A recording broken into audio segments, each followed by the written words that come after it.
Aquaponics is like an indoor farm where fish and plants grow in tanks of circulating water. The system is made up of aquaculture for fish, hydroponics for plants, and bacterial filtration. Fish are raised in aquaculture tanks where they eat, poop, swim around, and grow. Their poop and uneaten food contains ammonia, which needs to be filtered out. The filtration system uses nitrosomonas bacteria that absorbs ammonia with oxygen to create nitrite. Next, the nitrobacter bacteria absorbs the nitrite and oxygen to produce nitrate, food for the plants.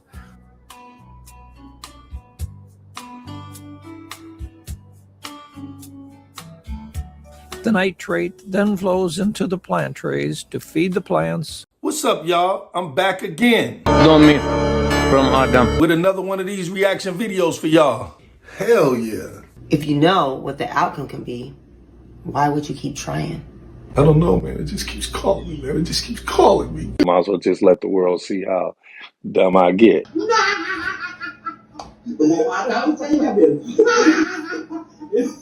It's going to be interesting. Let's get this shit started. What's up, y'all? I just wanted to talk about why I feel that fish farming and aquaponics can be so lucrative. If y'all didn't already know, my dream is to just be on a farm and just get more farm animals. And like right now, I only have 4 acres, 4.2 acres. It's about 40 minutes from me. I want to get like way over 40 acres. And my dream is to have like 300 cattle. So I can have like, I want a whole bunch of cows. But right now I only have 4 acres. So I might have a few cows on my land, but I'm not going to get too many cows because I only have 4 acres. So I'm going to do a fish farming. But it's a form of fish farming. It's called aquaponics. It's like hydroponics, but instead of you giving plants like nutrients and stuff like fruits and vegetables and stuff, you give them fish poop and fish waste. So instead, like their pee and their poop, that water you pump into where plants, fruits, and vegetables are growing, and all that's inside it's just straight in the water, and you just start seeing the roots come in the water. You grow these plants directly in water. But to grow a plant in water, you have to oxygenate the water like as if you were raising fish in that water, because plants, need oxygen too. That's how it breathes and stuff like that. And that's how you get roots and stuff like that. So if you threw a plant inside some water, it's not just going to grow. You have to oxygenate the water. And there's different ways how you can oxygenate water and save on money too by oxygenating water for like your plants or your fish.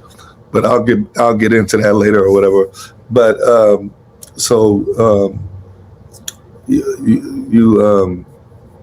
what is it? You oxygenate your water and you pump all of the water into the you pump all of the fish wastewater into the plants. Then those plants get those nutrients from there and they say that those nutrients are way better than nutrients you can buy from the store. You get them straight from the fish. So you give your plants those, and then you're pumping water from there through back into the fish thing, but you're pumping it through a filter that cleans the water, so it pumps back into where the fish is. So it's all one cycle. It's all just one cycle, and it's all one cycle, and so it's all one like unit. So the fish are growing.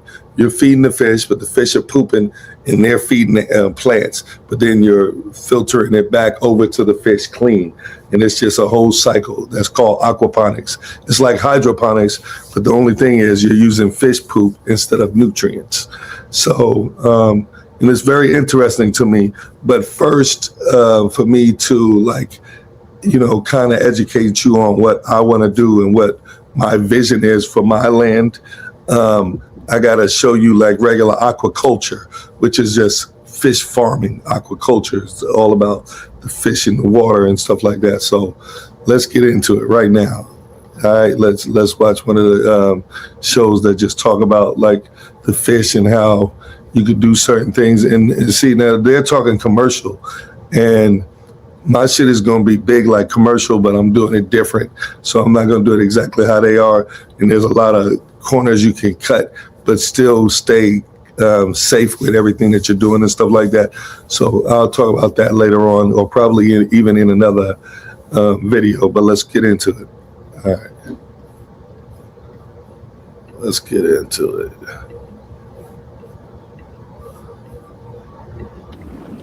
Fish farming generates about 20% of the world's fish production.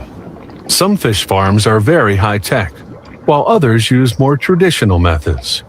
Fish farming began in 2000 BC.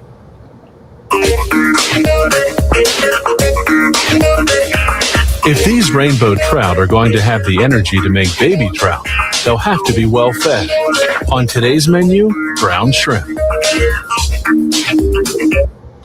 If you never fed fish like that or went to like a fish farm or a fish hatchery, it's pretty cool. You throw food down and they go crazy. Like, especially if you go have them in like these tanks and stuff, you throw some food down and you just see a whole bunch of fish. It's almost intimidating to some people. So if you've never seen it, you should try it out or test it out, you know.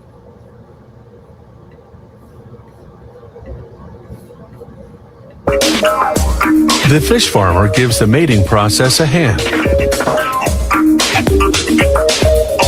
He takes the female fish and presses on her belly to squeeze out her eggs. A 1-pound fish has about 1,000 eggs.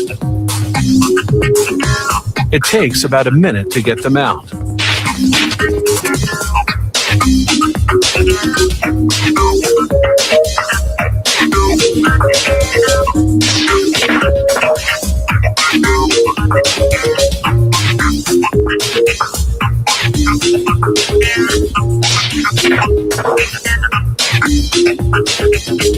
Next, he takes the male fish and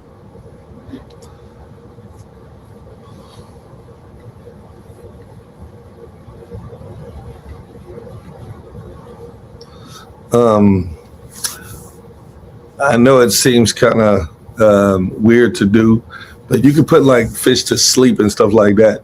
And you could lay a fish on his back and it'll go to sleep. You could put fish to sleep and stuff like that. But it's going to be interesting to like, you know, squeeze out your own babies and stuff. But there's different ways that you can make babies. You can make babies that way, the way that they're showing right now, and they're still going to show some more or whatever. And then you can make babies where you can put 1 male and 4 females in the right environment, and they will make babies. You know what I'm saying? But you can also change a fish's or make a fish's environment be to where all they will do is swim. They're not going to stop and make babies or anything like that. And that's good to know when you have a tank and you want to know exactly how many fish or how many pounds of fish is in that tank. If you can prevent them from having babies, then you can stop the overflow of fish, because each fish needs a certain amount of oxygen and water to be able to survive. So even though you're going to learn that making a lot of fish is not too hard, you can make millions of fish very easy. The problem is taking care of millions of fish. So don't just jump into making a bunch of fish, but you don't have enough water or enough oxygen for the water for all of your fish to survive, because then you're just making a crowd of shit that you're going to have to deal with.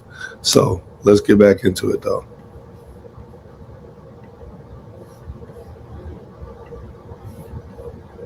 Squeezes out his sperm. This also takes about a minute. So that's the male now. For the male, you squeeze the sperm right into the bowl. The fertilization process is pretty low tech. No microscopes, no test tubes. The farmer mixes the eggs and sperm by hand. You probably have to have clean hands, though, just so everyone knows. He then rinses the eggs with clean water. He repeats this step 7 or 8 times until the water runs clear.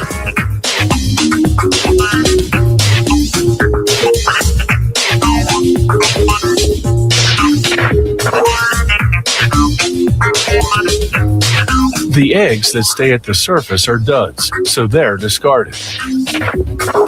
The farmer transfers the good eggs to bottles, then fills the bottles to the top with water. The eggs incubate for about a month. By the 25-day mark, if an egg is alive, 2 little black dots appear. Fish eyes.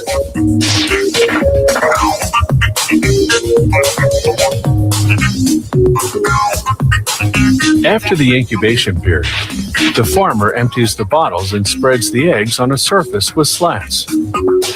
The eggs lie here underwater.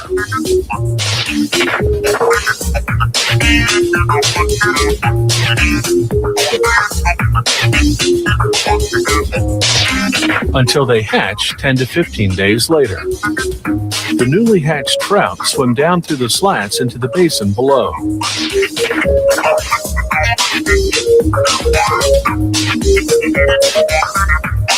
The baby trout feed off their placenta for the first 18 days.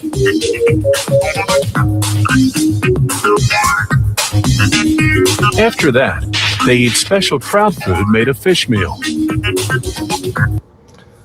And trust me, if you've never raised anything or like a plant or anything, when you do things like this and you see that things came from you doing what you did, like you squeezed out those eggs, you squeezed out that sperm, you mixed them in a bowl, you put them in an incubator, you made your own fish. It's gonna feel good to see those fish swimming around. And as they get older, it's almost like you're the daddy of all those fish. I'm telling you, it's a good feeling, but you're learning how to raise your own fish. It's pretty damn cool.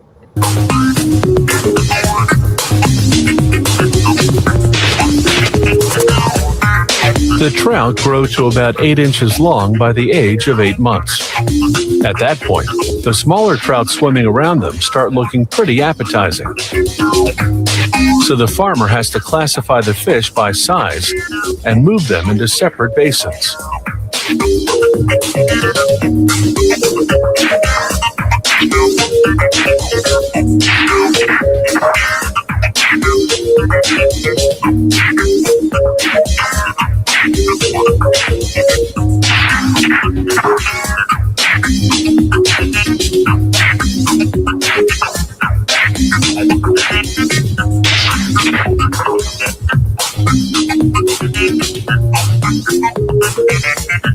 Trout reach adulthood at the age of 1.5 years. Now the farmer transfers them into his man-made lake.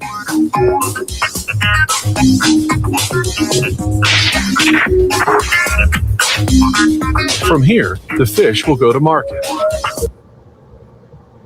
Okay, so they say trout fully grown within 1.5 years.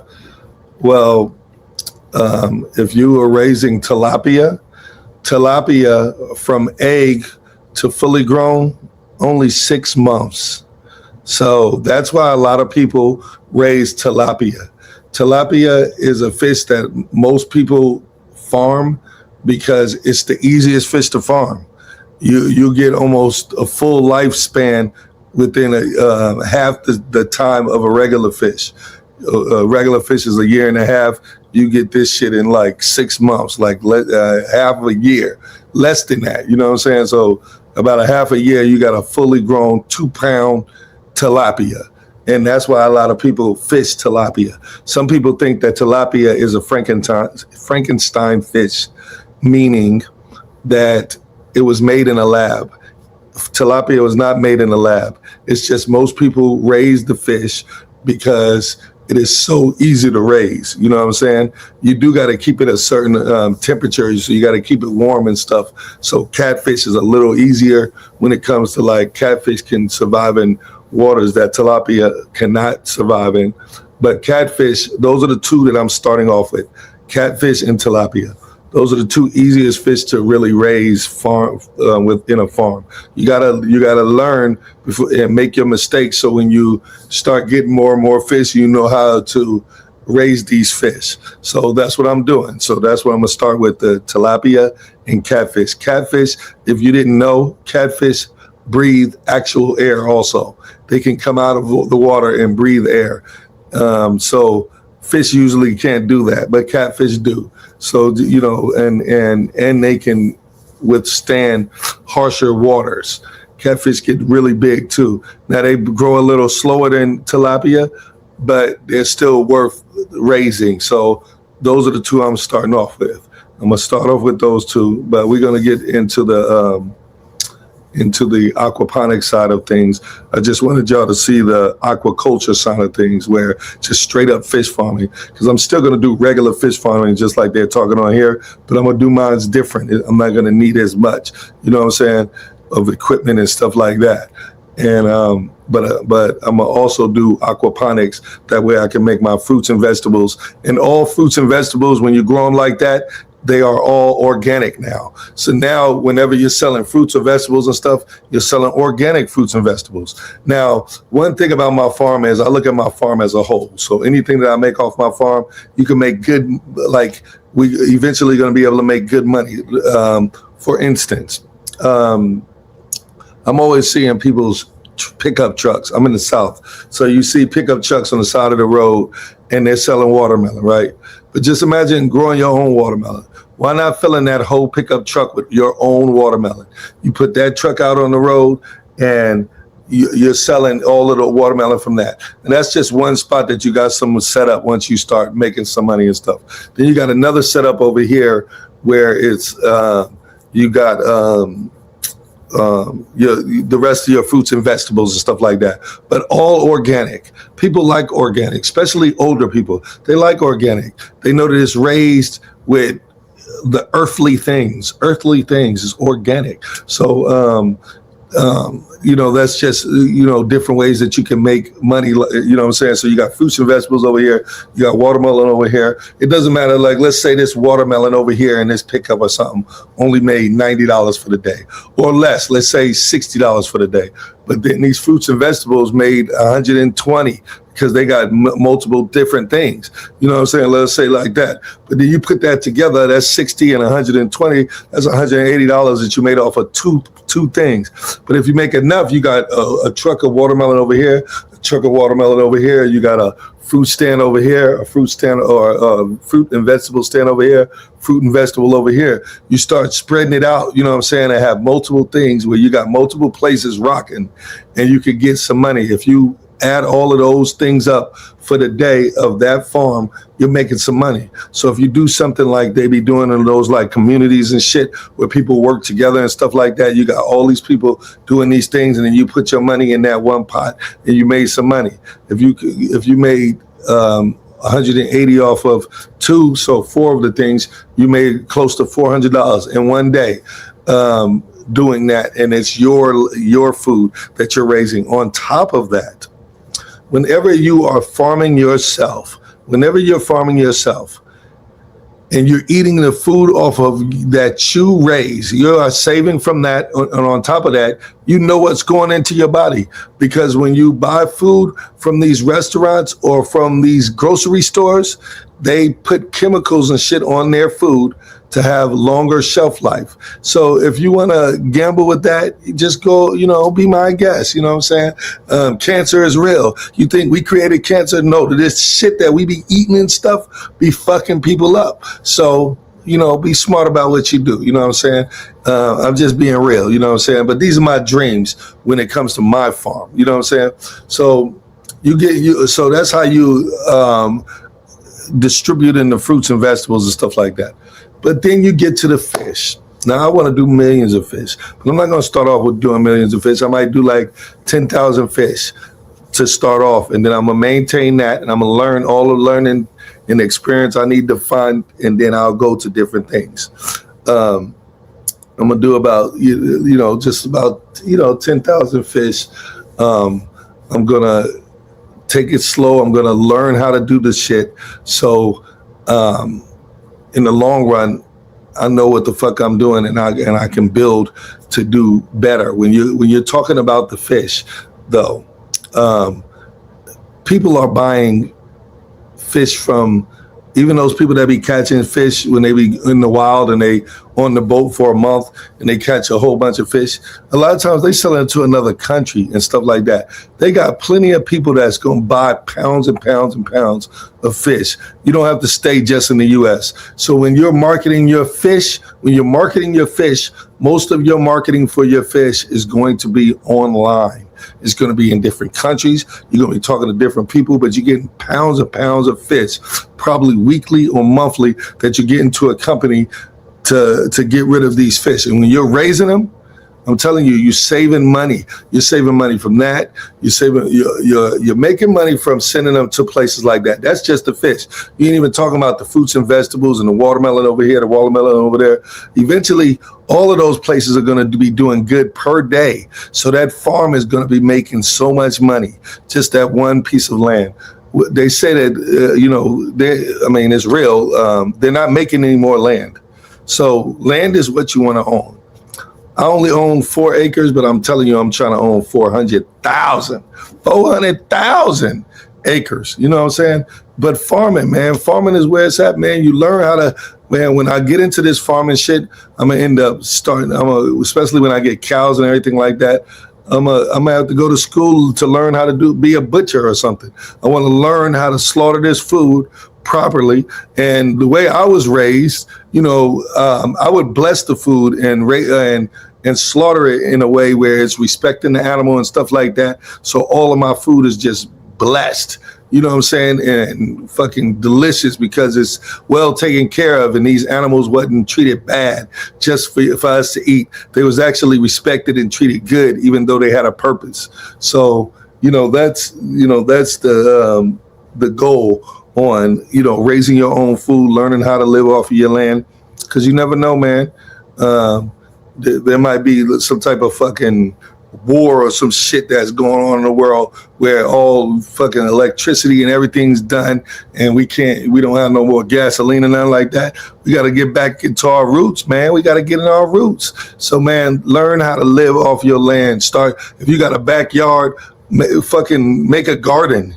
You know what I'm saying? Start growing your own vegetables.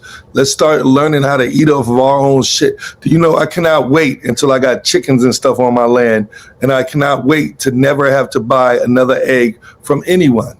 I never want to have to buy an egg from no one. I never want to have to buy chicken meat from anywhere. You know what I'm saying? Unless we decide to just go out to eat or something like that. But man, it's better to cook indoors or cook in your own house. I drive semi-trucks locally, and I delivered to a farm not too long ago, and the guy gave me steak. He only eats the food off of his land. He raises horses, chickens, goats. He had all types of shit. But he gave me some steak, and it was the best steak my wife and I have ever had. It was so delicious. Y'all do not understand. It was fucking delicious. It smelled so good, even when it was meat, just raw meat. It smelled really good. So y'all gotta understand, when you're eating from a farm and you're eating like that, you're eating on another level. It's almost like you got money. When filet mignon is only on a fucking regular cow, and it's the certain steak and the way it's cut and stuff like that. You learn that shit from being a butcher and shit. So you learn how to cut your shit so you can have filet mignon and anything else somebody else has. So I'm telling you, man, farming period is the shit, but we still talking about fish farming. I apologize for going on to my little rant, but you know what I'm saying? Gotta school y'all on how I want to do some shit. You know what I'm saying? So let's get back into it.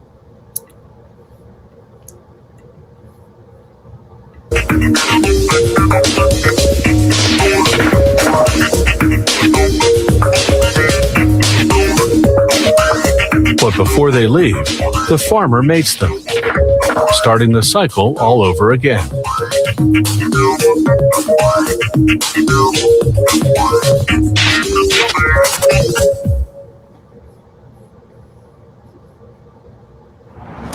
Excuse me, sir. How?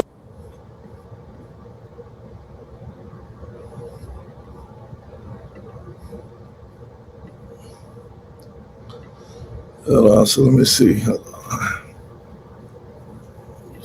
Boom. Then come back here.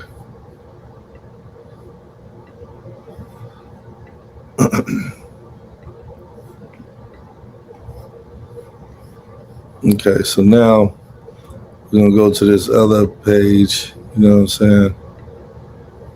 I don't know what the heck just happened right there. Hold on.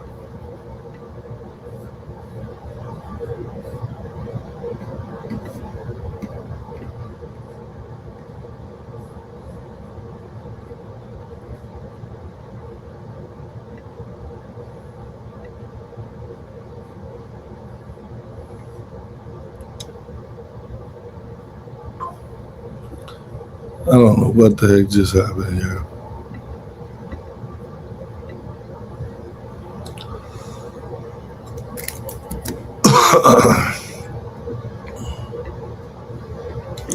Let me see. My bad, y'all. I'm trying to get this add to thing. Okay, let me see. Go back to this. Make the full page. All right, let's go. G'day folks, it's Rob here, and in today's clip we're going to be running through a couple of pointers to help you plan and start an aquaponics system and get you folks well on your way to harvesting your own tasty veg and fish.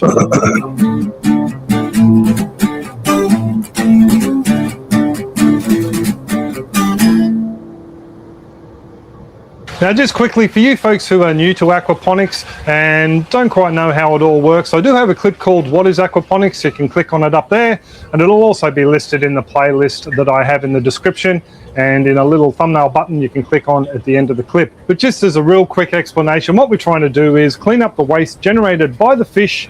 That wastewater is pumped out to the grow beds, and there some bacteria process that waste into plant available nutrients. They take up those nutrients, and the clean water is then recycled back into the fish tank. So that whole cycle is called the nitrogen cycle, and we try to initiate it in aquaponics doing something called cycling. That's just the common name for it. I won't cover it here. We'll get to that more towards the end of the clip, just to keep everything in order as we go through.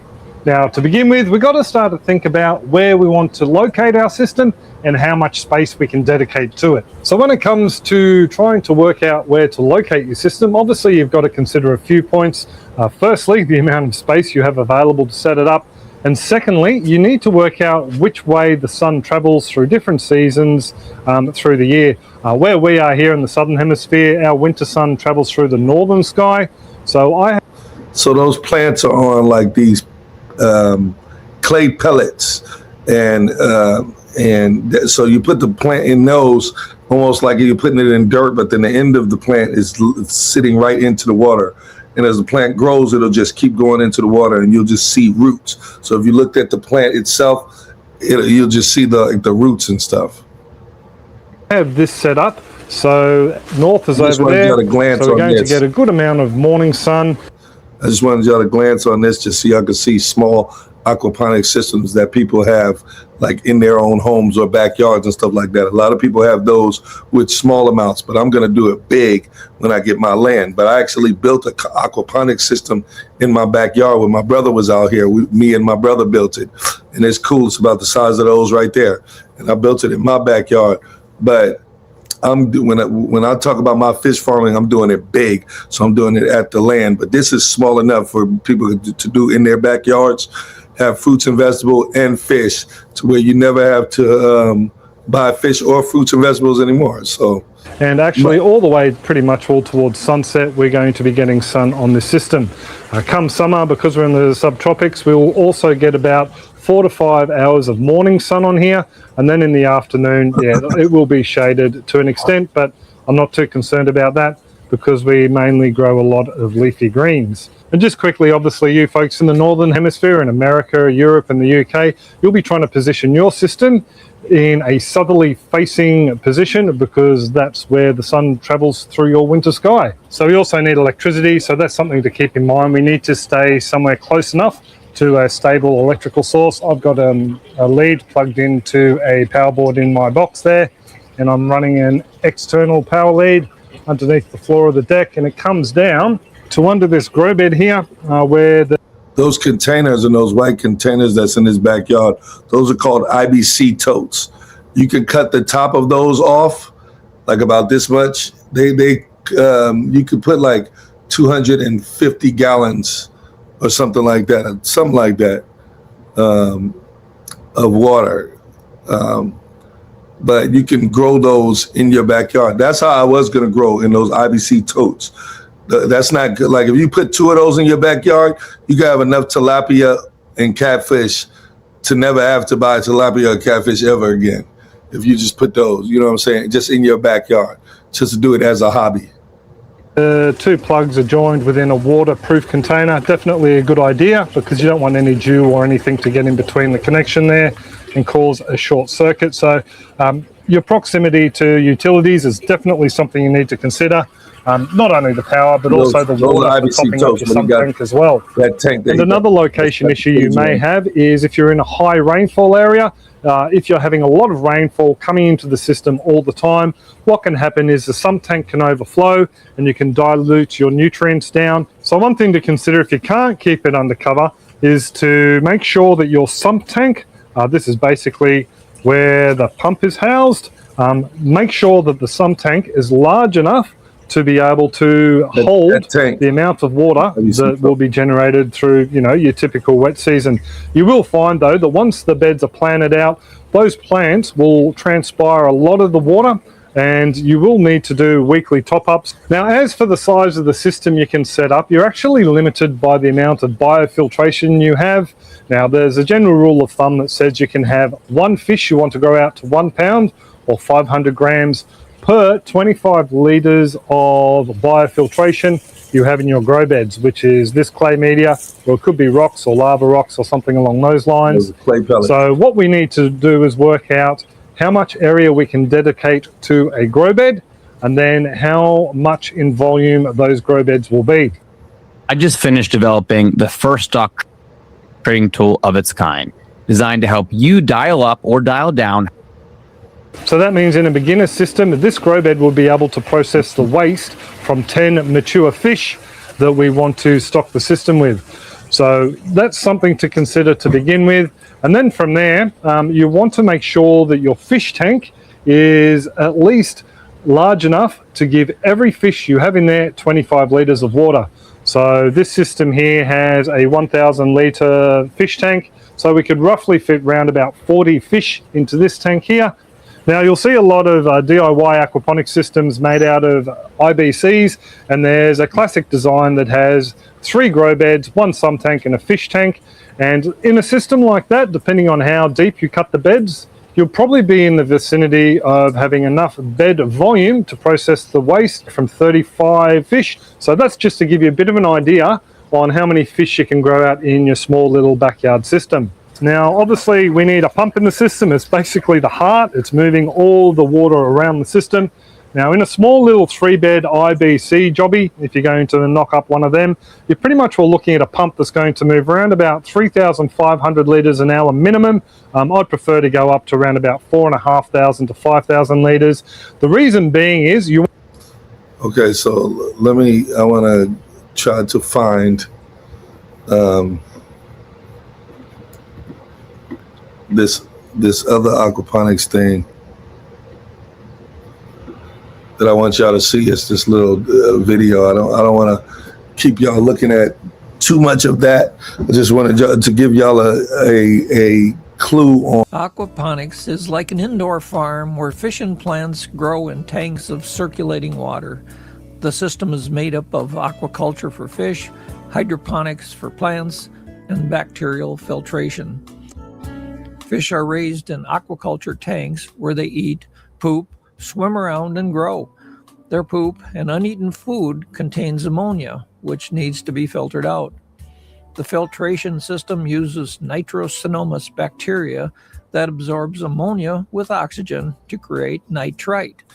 Next, the nitrobacter bacteria absorbs the nitrite and oxygen to produce nitrate, food for the plants.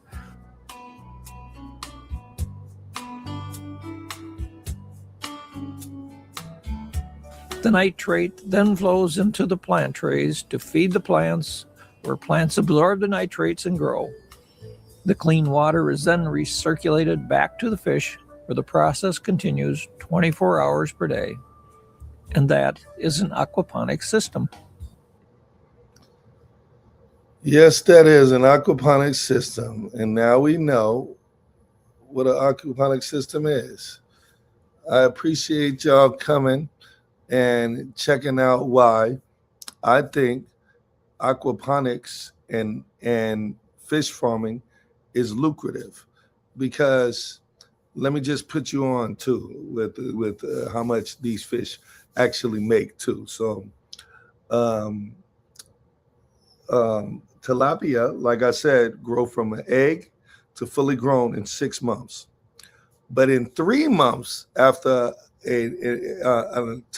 tilapia reaches 3 months, from the egg to 3 months, it can make babies. It can make 12 to 1,500 babies per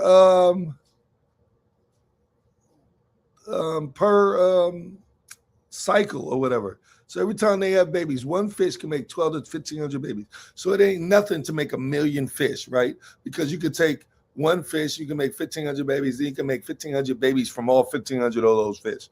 Or 1,000 of those fish if they was all only 1,000 was girls, or 800.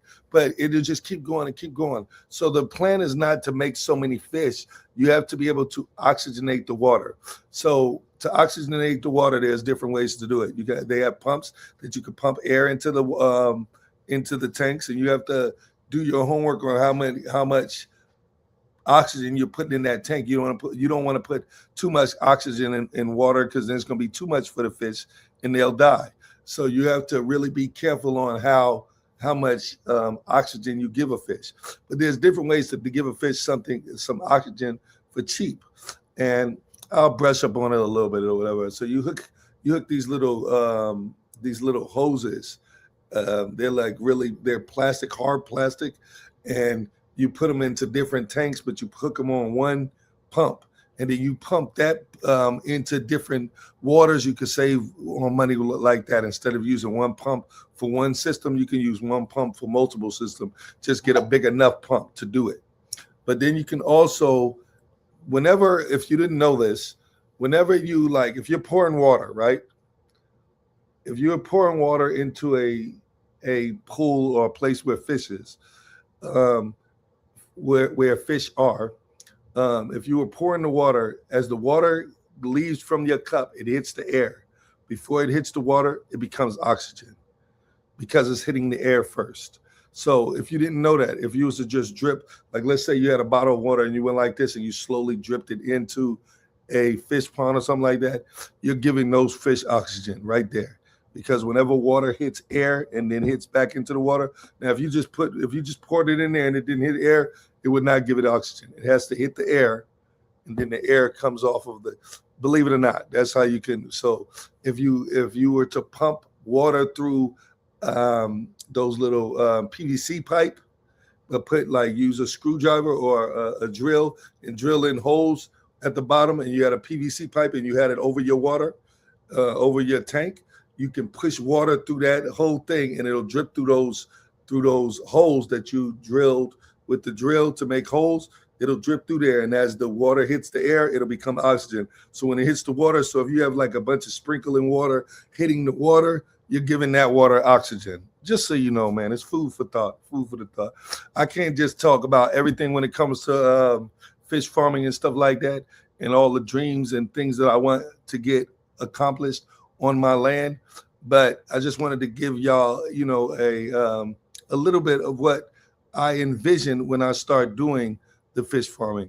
And I actually, if you can picture a what is it called? Above ground pool.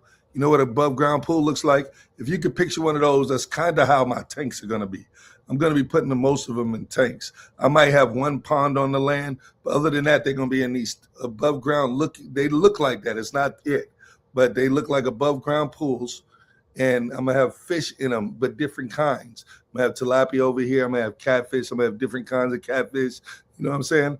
So that's what how I envision I'm going to do my fish farming, and I'm gonna make some fish. I feel if people can sell, the illegal shit that they be selling, I can sell a fucking fish.